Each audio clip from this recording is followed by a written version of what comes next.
ABTA test paper থেকে page number 32। তো physical সায়েন্সের যে সকল কোশ্চেনগুলো রয়েছে, বেসিক্যালি আমরা কোন কোশ্চেন নেব, তো এমসিকিউ টাইপের কোশ্চেনগুলো তো অলরেডি বইয়ের পেছনে দেওয়া আছে, দেখবে যে অ্যান্সার শিটে দেওয়া আছে। তো দুয়ের দাগে যেগুলো আমরা খ বিভাগে যে দুয়ের দাগের যে 21টা কোশ্চেন আমরা পাবো শর্ট টাইপের কোশ্চেন, সেই কোশ্চেনগুলো করব এবং তার সাথে সাথে গ বিভাগ এবং ঘ বিভাগ থেকে যে সকল নিউমেরিক্যালগুলো রয়েছে সেই নিউমেরিক্যালগুলো আমরা করব। তো আজকে যে প্রথম কোশ্চেন পেজ নাম্বার 32 খ বিভাগে যে দুয়ের একের যে কোশ্চেন রয়েছে, যে আমি কোশ্চেনের অ্যান্সারগুলো এখানটায় দাগ নাম্বার দিয়ে লিখে দেব। যে প্রথমে বলেছে বায়ুমণ্ডলের ওজোন গ্যাসের ঘনত্ব মাপার একক কি। দেখো দুয়ের এক, প্রথমে অ্যান্সারটা কি, ডবসন। দুয়ের দুই কি হবে, দেখো কোন জ্বালানির তাপন মূল্য সর্বাধিক, কোন জ্বালানির, লিখবে হাইড্রোজেন গ্যাস, হাইড্রোজেন গ্যাস। 3 নম্বর কোশ্চেন দুয়ের 3, না এর অথবা আছে, অথবাটা দেখে নাও। এর অথবাটা হচ্ছে কি না, গ্যাস হোল কি কাজে ব্যবহৃত হয়।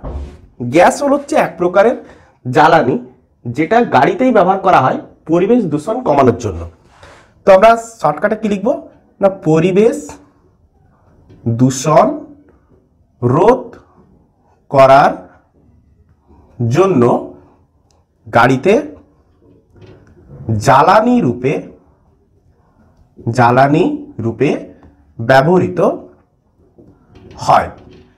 নেক্সট 3 দাগে, কোন উষ্ণতায় গ্যাসীয় অণুর গতি লোপ পায়। তো অ্যান্সার পরম শূন্য উষ্ণতায়, পরম শূন্য উষ্ণতায়। ক্লিয়ার। নেক্সট হচ্ছে 2.4 স্থির উষ্ণতায় পিভি লেখচিত্রের প্রকৃতি কেমন, কিরূপ প্রকৃতি। প্রত্যেকের কাছে টেস্ট পেপার রয়েছে, তো প্রকৃতি আমরা কি বলবো, সমপরাবৃত্ত। ক্লিয়ার। 2.2 এর অথবা কোশ্চেন রয়েছে, এর অথবা কি কোশ্চেন রয়েছে দেখো, যে এসআই পদ্ধতিতে সার্বজনীন গ্যাস ধ্রুবকের একক কি। সার্বজনীন গ্যাস ধ্রুবকের একক দেখো 8.31 joule into mole to the power -1 kelvin to the power -1। তারপরে 2.5 লোহা ও পিতলের তৈরি একটি দ্বিধাতব পাতকে উত্তপ্ত করলে কোনটি বাইরের দিকে থাকবে।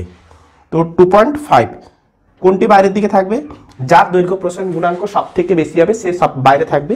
তো লোহার পিতলের মধ্যে পিতলের অবভিয়াসলি বেশি, তো অ্যান্সার হবে পিতল।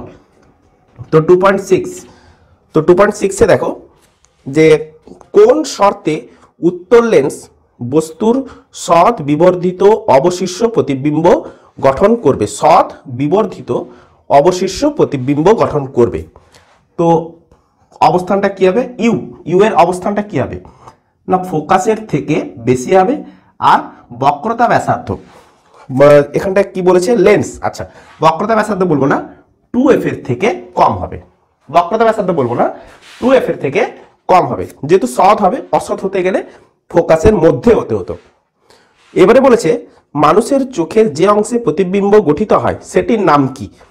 তো 2.7 এ আমরা অ্যান্সার লিখব রেটিনা, শূন্যস্থান পূরণ করতে বলেছিল।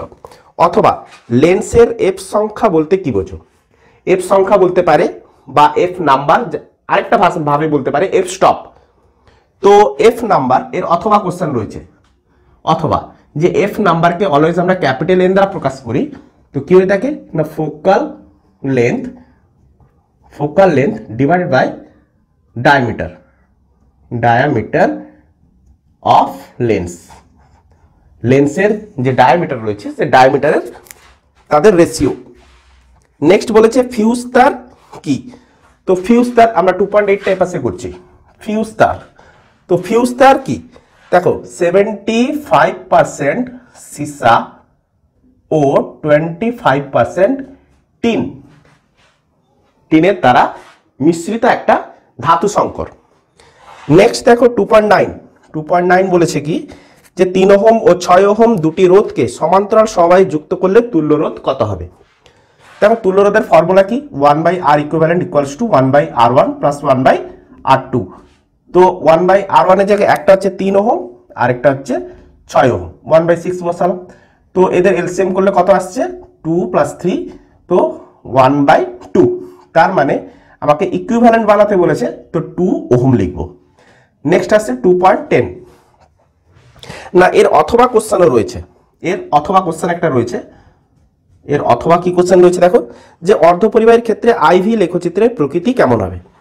আইভি সাপোজ ধরো এদিকে পোটেনশিয়াল ডিফারেন্স আর এদিকে হচ্ছে কারেন্ট, তাহলে লেখচিত্রের প্রকৃতিটা হবে এরকম, ধীরে ধীরে উঠবে। কিভাবে উঠবে দেখো, ধীরে ধীরে ধীরে ধীরে উঠতে থাকবে। ক্লিয়ার হয়েছে? প্রথম দিকটা ধীরে ধীরে হবে। আচ্ছা, তো 2.10 এর ক্ষেত্রে দেখো যে একটি তেজস্ক্রিয় নিষ্ক্রিয় মৌলের নাম লিখো, তো আমরা ফট করে অ্যান্সার দেবো ইউরেনিয়াম। কি দেব? ইউরেনিয়াম। নেক্সট দেখো 2.11, প্রত্যেকের কাছে টেস্ট পেপার লক্ষ্য করো যে বাম স্তম্ভ ডান স্তম্ভ মিলন করতে বলেছে, যে চালকোজেন মৌল নামে পরিচিত কে? সালফার। তো আমরা 2.11 এর ক্ষেত্রে একের সাথে কোনটা দেখব? সালফার, ডি দেখব। অ্যান্সার হচ্ছে ডি। অষ্টক সূত্র ব্যতিক্রম, অষ্টক সূত্র হচ্ছে BF3, সি হবে 2 নম্বর, অষ্টক সূত্রের সাথে সি হবে।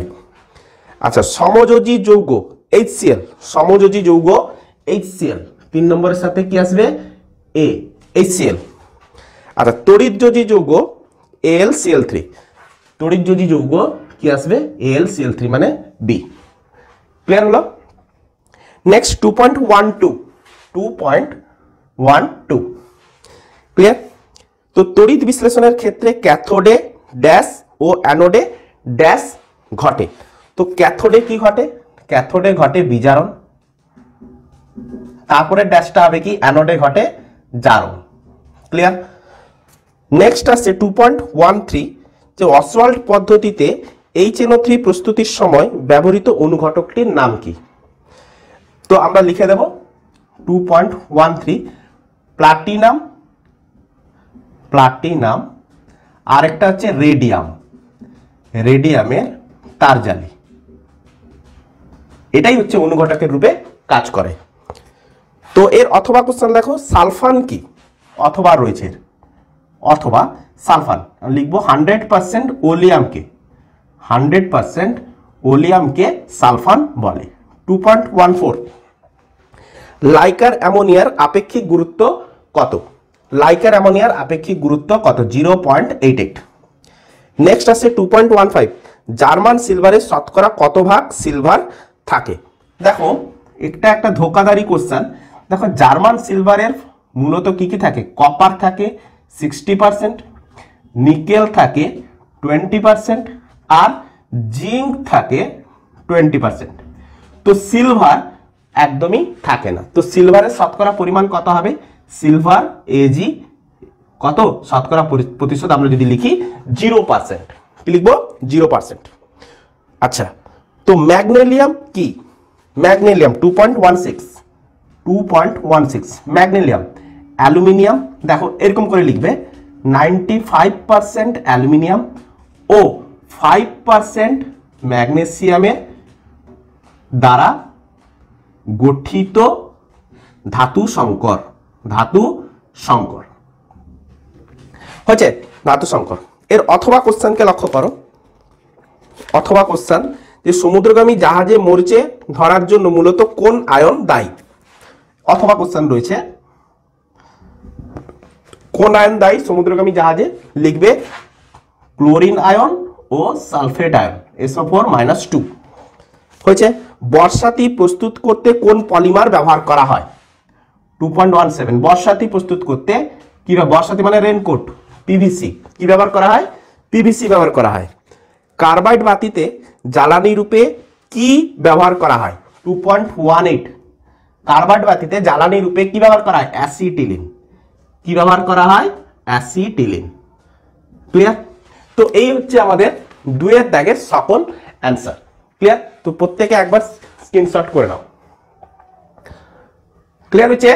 আচ্ছা, তো এবারে আমরা দেখব গ বিভাগের যে সকল নিউমেরিক্যাল গুলো রয়েছে সেগুলো দেখব, তারপর আমরা ঘ বিভাগের নিউমেরিক্যাল গুলোকে দেখব। তো প্রথমে আমি গ আর ঘ বিভাগের নিউমেরিক্যাল গুলোকে একটু মার্কিং করে নিই, তারপরে আমি এখানটায় দেখাচ্ছি। চলো তাহলে রাফ করে দিলাম। তো আমি গ বিভাগ ও ঘ বিভাগের যত নিউমেরিক্যাল আছে সব নিউমেরিক্যাল গুলোকে দেখাবো এবং জৈব যৌগের যে সকল ট্রান্সফরমেশন গুলো রয়েছে, ট্রান্সফরমেশন আমরা যেগুলোকে রূপান্তরকরণ বলি, যেগুলো আমরা পড়ছি সেই রূপান্তরকরণগুলো আমরা দেখে নেব। আর থিওরিগুলোতে আমরা অবভিয়াসলি আমরা টেক্সট বই থেকে বা যে কোনো বই যে বই থেকে পড়ছো সে বই আমরা দেখে নেব। ক্লিয়ার হচ্ছে? তো আমরা গ বিভাগটার নিউমেরিক্যাল ফার্স্টে আমরা দেখব। তো প্রথমে আমি যেটা মার্কিং করেছি সেটা হচ্ছে 3-এর 2। 3-এর 2।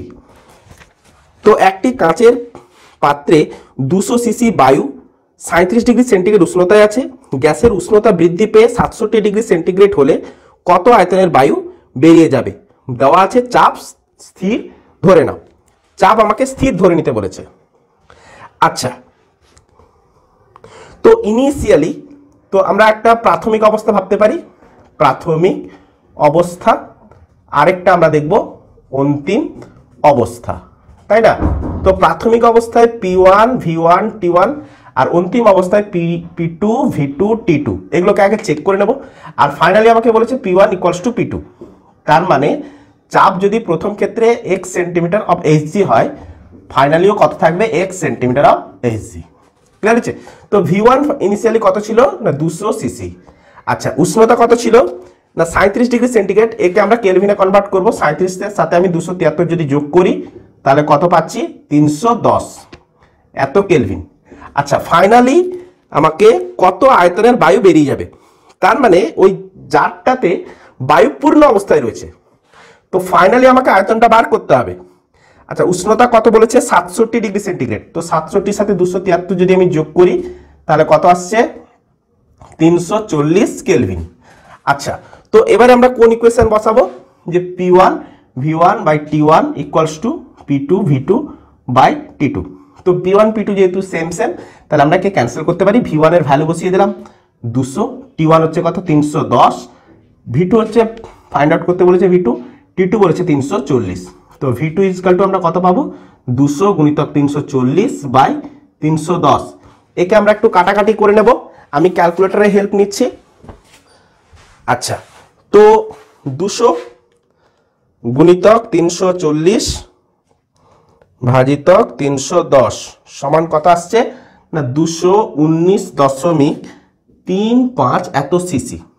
তার মানে জারটা তো 200 সিসি ধরতে পারে, তাহলে কত বেরিয়ে গেছে না এইটা থেকে 200 বাদ দিয়ে দিলে, অতএব গ্যাস এই পাশে করি, গ্যাস বেরিয়ে যাবে কত?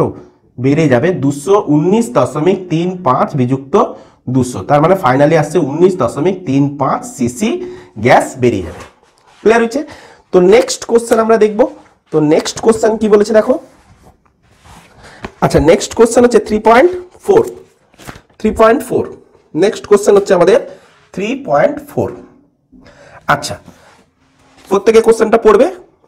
240 ভোল্ট 400 ওয়াট ও 220 ভোল্ট 800 ওয়াট, এই দুটি বৈদ্যুতিক বাতির মধ্যে কোনটির ফিলামেন্ট বেশি মোটা ব্যাখ্যা করো। আচ্ছা, ফিলামেন্ট মোটা তার মানে তার প্রস্থচ্ছেদটা কি হবে? বড় হবে। তাহলে প্রস্থচ্ছেদকে যদি বড় হতে হয়, রোধকে আমাকে কি হতে হবে? কম হতে হবে। কেন না R = 1/A হয়ে থাকে। তাহলে এই দুটো বাতির মধ্যে যার রোধ কম হবে তার প্রস্থচ্ছেদ বড় হবে। ক্লিয়ার? তাহলে প্রথম বাতি আমি ধরলাম ফার্স্ট বাতিটার ক্ষেত্রে আমরা এখানে দেওয়া আছে কি ভোল্ট দেওয়া আছে আর ওয়াট দেওয়া আছে। তাহলে কোন ইকুয়েশন ধরবো? P = V²/R। তো এখান থেকে আমরা R1টাকে বার করে নেব। ইকুয়েশন হচ্ছে আমার এটা। তো R1 = কত হবে? V²/P। R1 = কত হবে? V²/P। তো V² এর ভ্যালু আমরা বসাবো। V² = 240 × 240 / 800, তাই না? 800 নয় 400, প্রথমটা দিয়েছে 400। তো একে আমরা কাটুম কুটুম করবো, শূন্যকে শূন্য কাটলো। আচ্ছা, এবারে 6, তাহলে 24 6 কত হচ্ছে? একটু আমরা গুণ করে নিই এই জায়গাটায়। দেখো 6 4 24 4, 2 6 12 13 14, তাহলে এত ওহম। ঠিক আছে? আচ্ছা, নেক্সট সেকেন্ড বাতিটার ক্ষেত্রে আমরা সেম ইকুয়েশন আমরা বসাবো। R2 = কি হবে? যে V² ভি2 স্কয়ার, এখানে ভি1 পি1 করে দাও, এখানে ভি2 পি2 করে দাও। তো ভি2 কত বলেছে 220, তো 220 ইন্টু 220। আচ্ছা পি কত বলেছে না 800, তাহলে আমরা দুটো শূন্য কাটলাম। এবারে আমরা এটাকে কত দিয়ে কাটবো, 4 এ কাটবো। কত দিয়ে কাটবো না 2 এ কাটবো, 2 4 8 11, 2 নিচে 2 11, ক্লিয়ার আছে। তো 121, 11 গুণ থেকে 11 করলে কত হয় 121 বাই 2, তার মানে কত আসছে এটা না 6, এটা হচ্ছে 6 60.5, তাই না 60.5 ওহম, ক্লিয়ার। তাহলে দুটো বাতির মধ্যে কার রোধ বেশি, দেখো প্রথম বাতির রোধ বেশি, দ্বিতীয় বাতির রোধটা কম, তাহলে ডেফিনেটলি এই বাতিটার রোধ কম মানে এর প্রস্থচ্ছেদ কি হবে বড় হবে, তার মানে মোটা হবে। অতএব দ্বিতীয় বাতি মানে আমরা বাতিটাকে উল্লেখ করে দেব যে 220 ভোল্ট 800 ওয়াট এর বাতিটি মোটা হবে, ক্লিয়ার। তো 3.4 গেল। নেক্সট আসছে 3.5 এ আসছে এ ও বি দুটি মৌলের পারমাণবিক সংখ্যা 7 ও 20। এ ও বি যৌগ গঠনে সক্ষম হলে কি ধরনের অণু গঠন করবে। দেখো 3.5 কি ধরনের অণু গঠন করবে আমাকে বলেছে। তাহলে এ আর বি এর আমরা আগে ইলেকট্রন বিন্যাস করে নেব। দেখো এ এর ইলেকট্রন বিন্যাস করলে কি আসবে 2 5, তাই না। আর বি এর ক্ষেত্রে কত আসছে, বি এর ক্ষেত্রে আসছে 2 8 8 2, তাই না। এদের ইলেকট্রনিক কনফিগারেশন তো এটাই বলে। তাহলে এ মৌলের যোজ্যতা কত, দেখো সর্ববহিস্থ কক্ষপথে সে যতটা ইলেকট্রন গ্রহণ করবে বা বর্জন করবে তার উপরে ডিপেন্ড করবে তার যোজ্যতা। তাহলে এ কটা গ্রহণ করবে, সুস্থিত হওয়ার জন্য না এ 3টা গ্রহণ করতে পারে। এ কটা বর্জন করবে, এ কি করবে বর্জন করবে। বি মৌলটা কি করবে, 2টো বর্জন করবে, তাই না। তাহলে বি বর্জন করছে, এ গ্রহণ করছে, তাহলে যৌগটা তো হবে B3A2, আগে প্লাস, আগে ধনাত্মক আয়ন পরে ঋণাত্মক আয়ন। তাহলে B3A2 এই যৌগটা তো হবে, কারণ এর যোজ্যতা বি এর ঘাড়ে আর বি এর যোজ্যতা এর ঘাড়ে বসবে। আগে ধনাত্মকটাকে লিখতে হবে পরে ঋণাত্মকটা লিখতে হবে। তো এখান থেকে বুঝতে হবে আগে কে বর্জন করবে কে গ্রহণ করবে। যে বর্জন করবে সে ধনাত্মক আয়ন গঠন করবে, যে গ্রহণ করবে সে ঋণাত্মক। তাহলে যে গ্রহণ করবে তাকে পরে বসাবো, যে বর্জন করবে তাকে আমরা আগে বসাবো। তাহলে যৌগটা কেমন দেখতে হবে, দেখো যৌগটা ঠিক এইরকমই দেখতে হবে। আমি এ লিখলাম, এখানে বি লিখলাম। কেন লিখলাম না বি এর সর্ববহিস্থ কক্ষপথে 2টো ইলেকট্রন, বি এর সর্ববহিস্থ কক্ষপথে 2টো। এর ক্ষেত্রে কটা আছে 1 2 3 4 5টা, তাই না।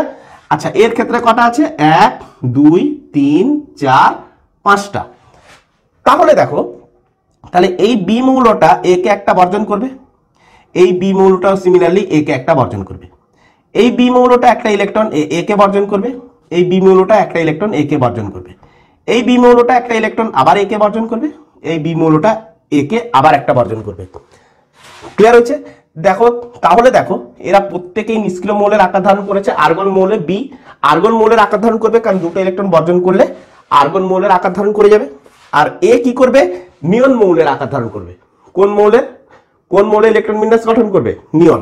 তাহলে যৌগটা কি আসবে, দেখো 3টে বি আছে আর 2টো এ আছে, তাই না। বি কি করেছে বর্জন করেছে, তাহলে আমরা কি লিখতে পারি 3b প্লাস, এরকম করে লিখবো প্লাস। এ কি করেছে না এ কি করেছে 2টো এ, তাহলে কটা এ, এক একটা এ কটা করে ইলেকট্রন গ্রহণ করেছে 3টা করে, তাহলে 2টো কটা গ্রহণ করেছে 2টো করে। ক্লিয়ার হয়েছে। এক একটা বি 2টো করে বর্জন করেছে আর এক একটা এ 3টে করে গ্রহণ করেছে। দেখো গ্রহণ করে এক একটা বি 2টো প্লাস না এরা হবে মাইনাস, এ কটা হবে এ -3 আর বি হচ্ছে +2। তাহলে এবারে যৌগটা কি দাঁড়িয়ে গেল B3A2, তাই না। B3A2 আগে ধনাত্মক আয়ন পরে ঋণাত্মক আয়ন। ক্লিয়ার হচ্ছে, প্রত্যেকের ক্লিয়ার হলো। তো নেক্সট আমরা যেটা করব 3.9। তো 3.9 এ বলেছে দেখো কিভাবে পরিবর্তিত হয় শর্ত সহ লেখো। দেখো অ্যাসিটিলিন থেকে আমাকে বলেছে কি ইথেন তৈরি করতে, অ্যাসিটিলিন থেকে ইথেন। তো এই ট্রান্সফরমেশনটা খুবই চাই, এই ট্রান্সফরমেশনটা আমি উপরে করে দিচ্ছি। আচ্ছা, আগে পুরোটা রাফ করে দিই। তো প্রত্যেকটা অঙ্কই আমরা এখানটায় করে দেব। তো আমি আগে অঙ্কগুলোকে সিলেক্টেড করে নিচ্ছি, কোনগুলো কোন দাগে অঙ্কগুলো রয়েছে।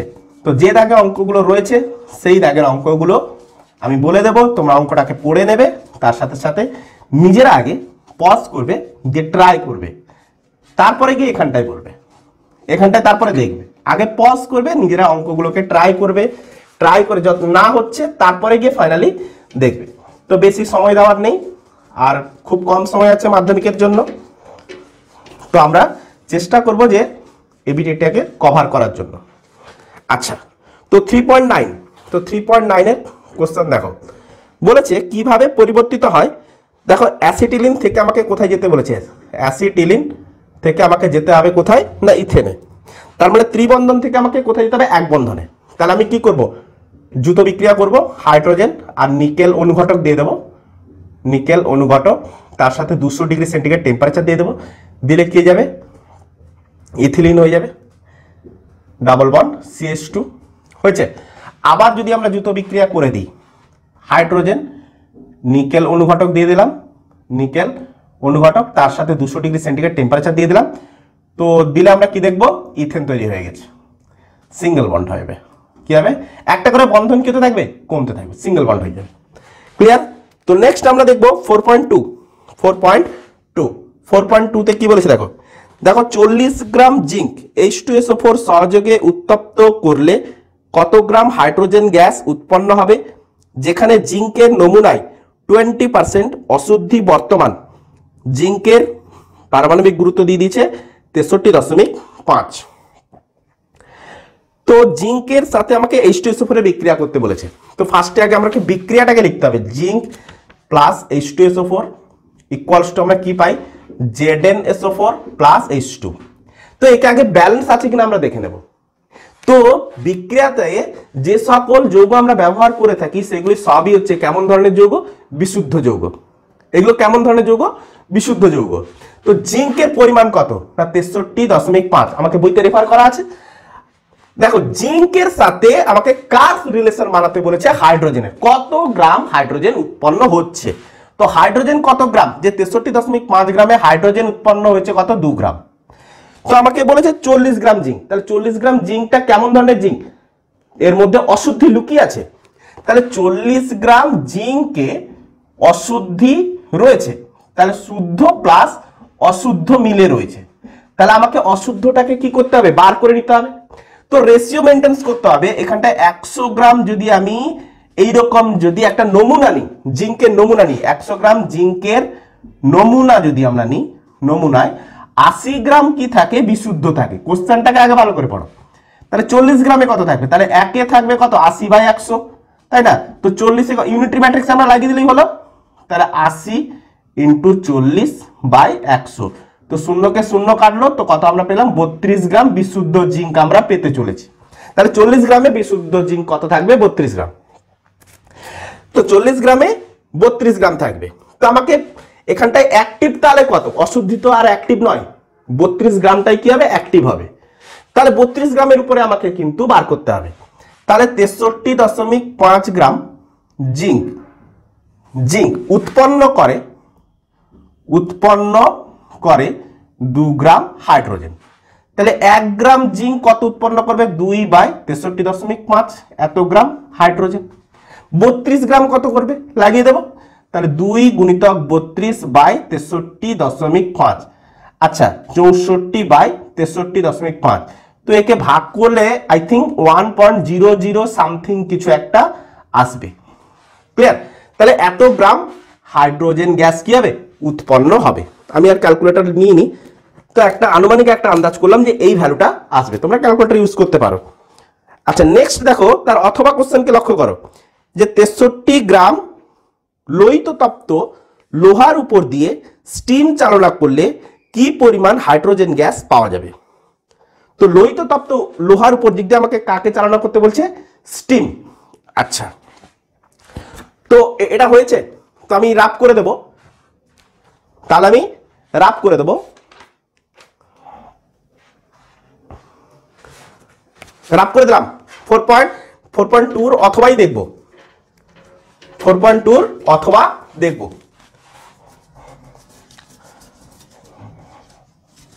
খুব সুন্দর কোশ্চেন নিয়েছে যে লোহিত তপ্ত লোহার উপর দিক দিয়ে আমি স্টিম চালনা করেছি। স্টিমের সংকেত কি H2O, স্টিমের সংকেত আর আলাদা কিছু হয় না আবার।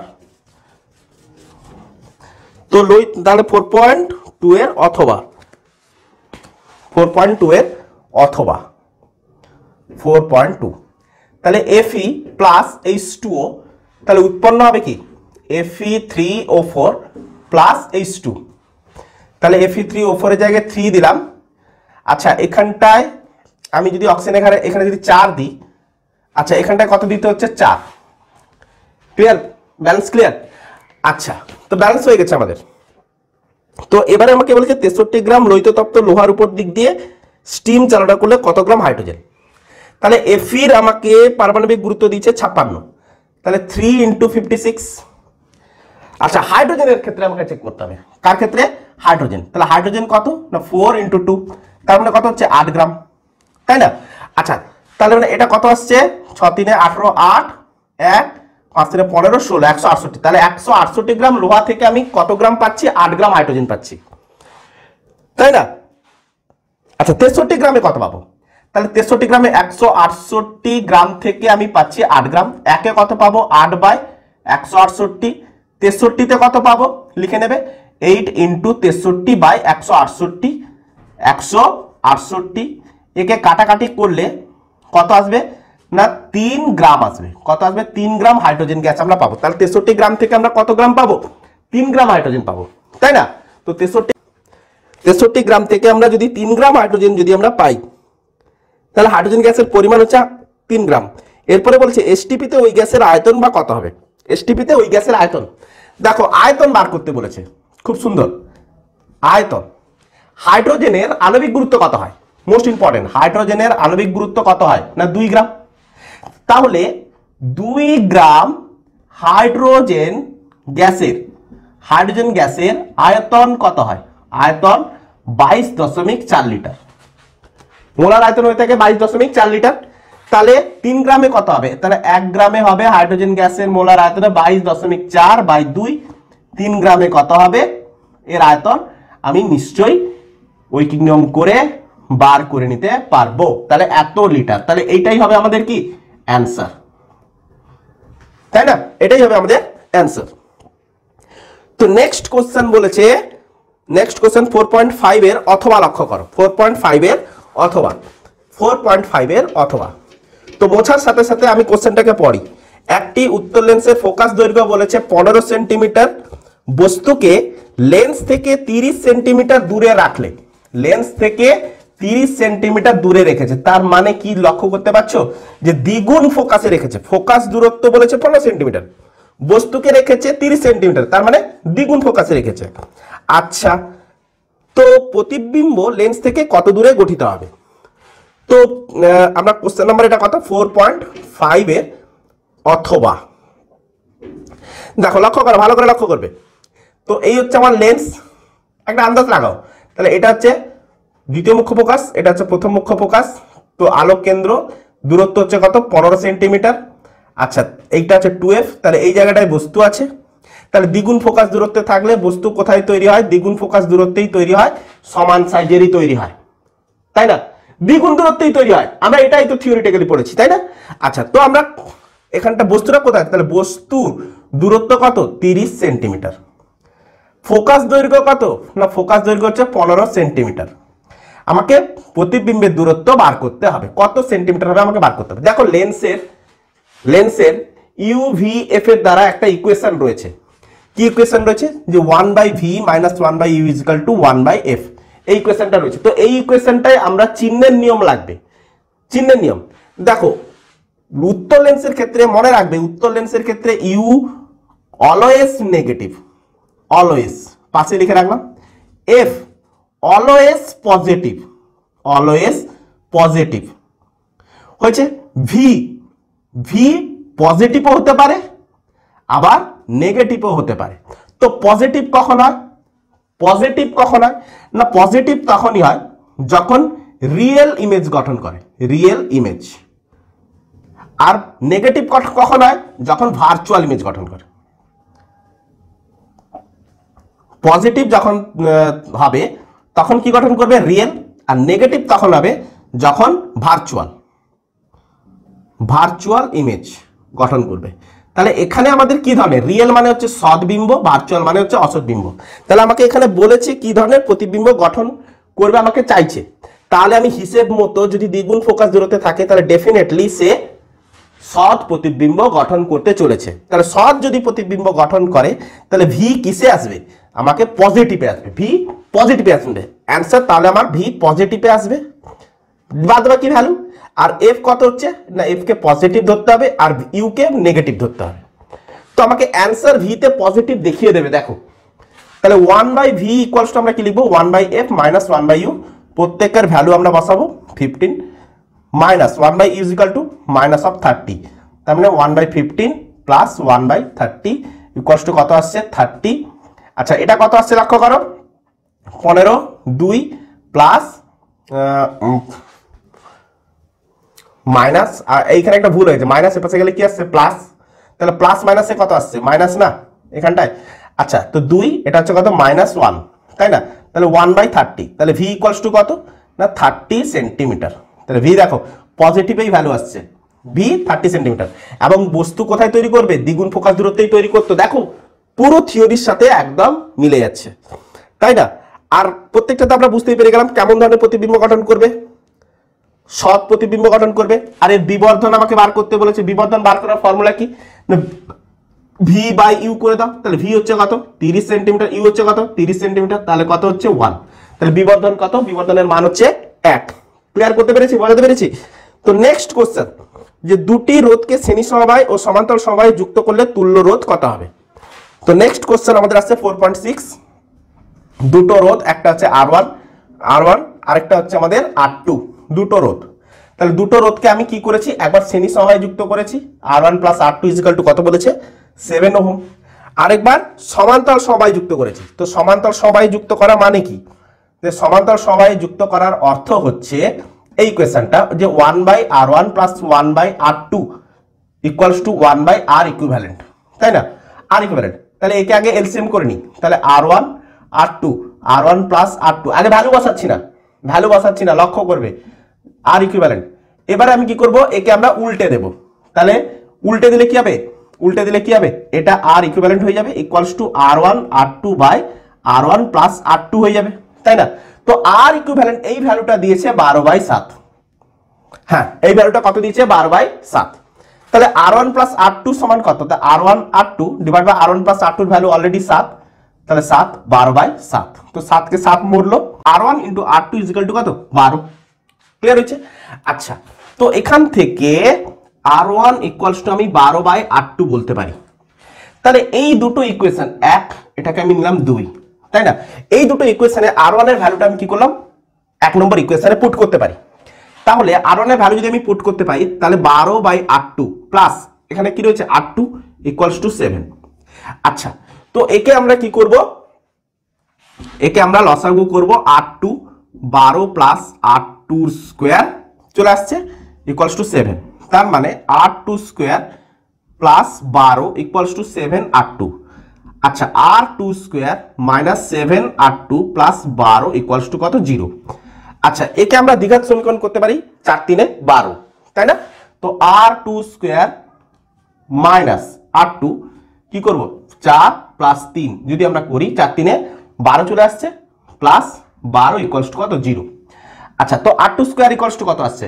দেখো R2 square minus 4R2 plus plus মাইনাসে মাইনাস হচ্ছে একটা, তো minus 3R2 plus 12 equals two 0।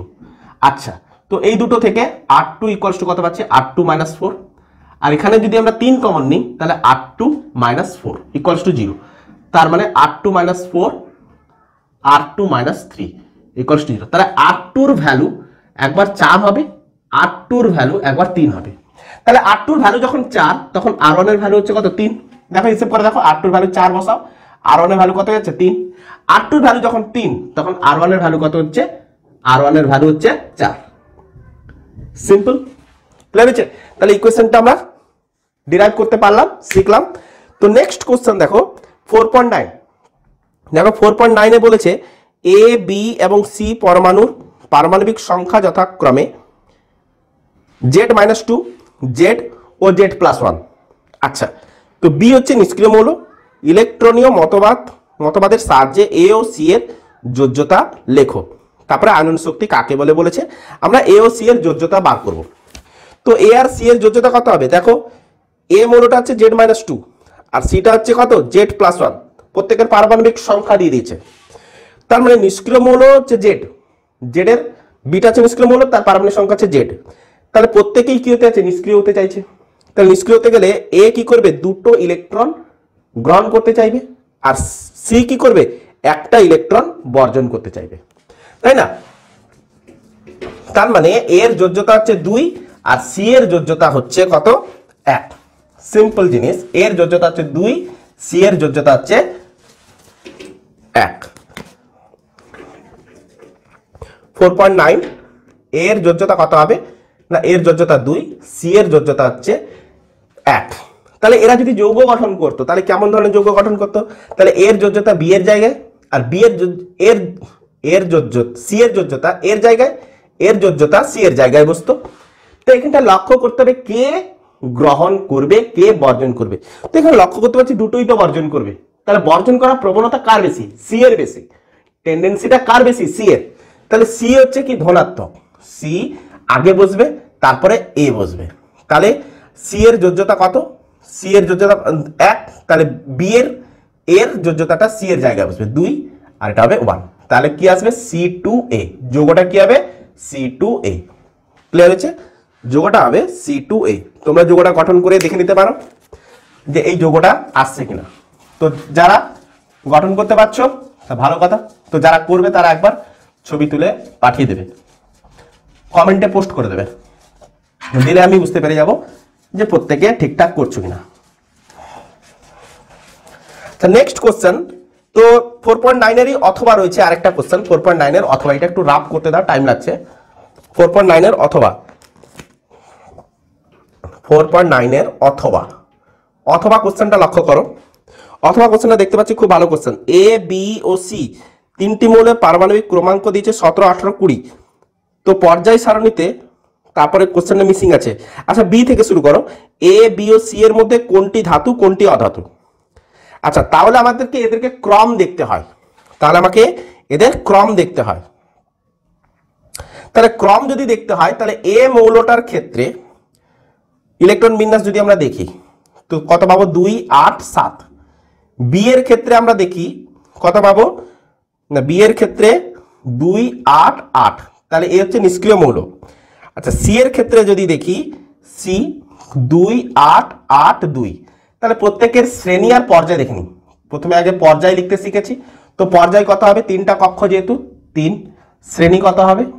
শ্রেণী হবে এর ক্ষেত্রে যেহেতু সর্বশেষ কক্ষে 7টা ইলেকট্রন আছে, তাহলে 2 এর থেকে বেশি থাকলে আমরা কি করব? 10 যোগ করে দেব, তার মানে 17 নম্বর শ্রেণী। আচ্ছা, এর ক্ষেত্রে বি এর ক্ষেত্রে পর্যায় কি হবে? পর্যায় সেই 3 রয়েছে। শ্রেণী কি হবে? শ্রেণী হবে, এটা হচ্ছে 18 নম্বর শ্রেণী। সি এর ক্ষেত্রে পর্যায় 4টা কক্ষ রয়েছে, তো 4 সর্ববিষ্ট কক্ষপথে 2টো ইলেকট্রন, তো শ্রেণী হচ্ছে 2 নম্বর শ্রেণী। শ্রেণী হচ্ছে 2 নম্বর। 2 এর থেকে বেশি হলে গিয়ে 10 যোগ করবো, আদারওয়াইজ 10 যোগ করবো না। তাহলে এবারে লক্ষ্য করো, তাহলে এ দুটো হচ্ছে তৃতীয় পর্যায়ে আর এ হচ্ছে চতুর্থ পর্যায়ে। তাহলে বাম থেকে ডান দিকে যত যেতে আছি ততই ধাতব ধর্ম কমতে আছে, তাই না? তাহলে এ যদি 17 নম্বর শ্রেণীতে থাকে, তাহলে এ হচ্ছে কি? ধাতব ধর্ম কমতে থাকা মানে অধাতব ধর্ম বাড়তে থাকা। তাহলে এ হচ্ছে অধাতু, আর বি তো নিষ্ক্রিয় মৌল, এর কোনো এফেক্ট পড়বে না, নিষ্ক্রিয় মৌল, একে ছাড়ো। আর সি হচ্ছে কি? উপর থেকে নিচের দিকে গেলে ধাতব ধর্ম বাড়তে থাকে। যেহেতু চতুর্থ পর্যায়ে রয়েছে, তো ডেফিনেটলি 3-এর তুলনায় 4-এ ধাতব ধর্ম বাড়বে। তাহলে সি হচ্ছে আমাদের কাছে ধাতু। ক্লিয়ার করতে পারলাম? তো নেক্সট কোশ্চেন বলেছে, তারপরে এ ও সি এর মধ্যে কি বন্ধন গঠন হবে এবং যৌগ সংকেত। তাহলে কার কার মধ্যে দেখতে বলেছে? এ আর সি। তো আমাকে ইলেকট্রনিক কনফিগারেশন আমরা তো অলরেডি পেয়ে গেছি। এ আর সি এর মধ্যে আমাকে বন্ধন গঠন দেখতে বলেছে। তাহলে এ কি করবে, একটা ইলেকট্রন গ্রহণ করবে, বি কি করবে, দুটো ইলেকট্রন বর্জন করবে। প্রত্যেকের টেন্ডেন্সি লক্ষ্য করো। তাহলে বি যদি দুটো ইলেকট্রন বর্জন করে, তাহলে এই দুটো ইলেকট্রন এ কে গ্রহণ করতে হবে, কিন্তু একটা এ তো একটা মাত্র ইলেকট্রন গ্রহণ করে, তাহলে আরেকটা এর প্রয়োজন, আরেকটা এর প্রয়োজন। তাহলে একটা সি দুটো এ নিলেই কিন্তু আমাদের কাজ হয়ে যাবে। তাহলে এর ক্ষেত্রে কটা ইলেকট্রন, একটা দুটো তিনটে চারটা পাঁচটা ছটা সাতটা, একটা দুটো তিনটে চারটা পাঁচটা ছটা সাতটা। তাহলে সি কি করলো, দুটো ইলেকট্রন একজন একে, আরেকটা ইলেকট্রন আরেকটা একে দিয়ে দিল। তাহলে এটা কি ধরনের বন্ধন, আমরা বলে দেব তড়িৎ যোজী বন্ধন। এটা কি ধরনের বন্ধন, ইলেকট্রনের দেওয়া নেওয়া হচ্ছে, গ্রহণ বর্জন হয়েছে। আচ্ছা, তাহলে এ দুটো এ আছে, তাহলে দুটো একটা এ একটা করে ইলেকট্রন গ্রহণ করেছে, তাহলে একটা এ একটা ইলেকট্রন গ্রহণ করেছে। তাহলে কটা এ রয়েছে, না দুটো এ রয়েছে। ক্লিয়ার। একটা সি দুটো ইলেকট্রন বর্জন করেছে, তাহলে সি যদি বর্জন করে তাহলে +2। তাহলে আগে ধনাত্মক লিখবো, তাহলে নেক্সট লাইনে আমরা কি লিখবো, সি +2। তাহলে এর ক্ষেত্রে লিখবো 2a -2, -2 আর লেখার দরকার নেই, এখানে 2 যেহেতু লিখেছি তাহলে মাইনাস লিখবো, -1 লিখবো। তার মানে পরের লাইনে কি আসছে, যেহেতু একটা মানে সি মৌল আর দুটো এ মৌল, তাহলে CA2। ক্লিয়ার। আগে ধনাত্মক আয়ন লিখবো, পরে ঋণাত্মক আয়ন লিখবো, যোগটার সংকেত কি আসবে, CA2। ক্লিয়ার হচ্ছে, যোগটার সংকেত কি চলে এলো, CA2। ডেফিনেটলি এইখান থেকে আমরা বুঝতে পারছি CA2 হবে, কিন্তু কে ধনাত্মক হবে, সি ধনাত্মক হবে, ইলেকট্রন বর্জন করেছে, এ ঋণাত্মক হবে, ইলেকট্রন গ্রহণ করেছে। ক্লিয়ার হচ্ছে। তো নেক্সট কোশ্চেন, আজকের মতো লাস্ট কোশ্চেন 4.12 তে লক্ষ্য করো যে সমাবয়বতা কাকে বলে, বই থেকে নোট করে নাও। তারপরে বলেছে CCl4 এ দ্রবীভূত লাল বর্ণের ব্রোমিন দ্রবণের মধ্য দিয়ে ইথিলিন গ্যাস চালনা করা হলো। ট্রান্সফরমেশনটা দেখিয়ে দিই। দেখো 4.12 কি বলেছে, CCl4 তাহলে ইথিলিন, তাহলে CH2 ডাবল বন্ড CH2, আমি কি করেছি না ব্রোমিন গ্যাস চালনা করেছি CCl4 দ্রবণে। তার মানে কি হবে, একটা বন্ধন কি হয়ে যাবে, ডিফিউজ হবে, ভেঙে যাবে। তাহলে CH2 বন্ড CH2, প্রত্যেকটা কার্বনের নিচে একটা করে ব্রোমিন ঝুলতে থাকবে। ক্লিয়ার হলো, প্রত্যেকটা কার্বনের নিচে কি হচ্ছে, একটা করে ব্রোমিন ঝুলতে আছে। তো আজকের মতো আমরা এতটুকুই রাখলাম। পেজ নাম্বার 32-এর 2 দাগের কোশ্চেন এবং সমস্ত নিউমেরিক্যাল গুলোকে কভার করেছি। তো নেক্সট দিন আমরা যেটা নিয়ে আসবো 82 নম্বর পেজ আমরা নিয়ে আসবো। তো আজকের মতো এতটুকুই থাকলো। বেস্ট অফ লাক, মন দিয়ে পড়াশোনা চালিয়ে যাও।